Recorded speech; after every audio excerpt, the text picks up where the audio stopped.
Et au même moment, la ministre de l'Éducation nationale, Anne Genetet, a rencontré les syndicats enseignants. Au programme, la poursuite du choc des savoirs voulu par Gabriel Attal, qui décline, je le rappelle, une série de mesures pour élever le niveau des élèves.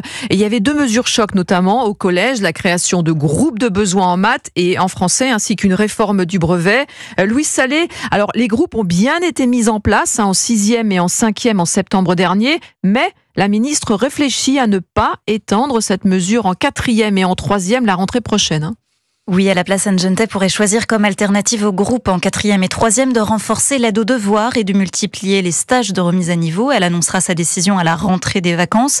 Pour Jean-Rémy Girard, président du syndicat national des collèges et lycées, c'est vraisemblablement un détricotage des mesures Attal qui est en passe de s'opérer. On voit que certains points centraux de ce choc des savoirs ne seront pas mis en œuvre. Une fois encore, pas forcément parce qu'ils étaient idiots dans le concept, mais parce qu'ils n'étaient pas pensés pour fonctionner concrètement. Et puis qu'en plus, de toute façon, on n'a ni les professeurs, ni les heures, ni les postes pour mettre ça en place. La suppression des 4000 postes enseignants prévus dans le budget 2025 réduit les marges de manœuvre du ministère. Sophie Vénétité, secrétaire générale du syndicat SNES-FSU. C'est extrêmement pénible parce que il y a des annonces qui sont faites pour finalement nous dire quelques mois après, finalement on va revenir dessus et on a perdu quelques mois, on a mis tous les personnels sous tension, c'est pas bon pour l'éducation nationale. Par ailleurs, les classes prépa secondes pour les élèves qui n'ont pas eu le brevet et qui devaient être généralisées à la rentrée ne verront sans doute pas le jour partout. Le ministère entend plutôt poursuivre l'expérimentation en cours et la réforme du brevet est elle aussi repoussée pour l'instant à plus tard. Louis Salé, la spécialiste éducation à Europe.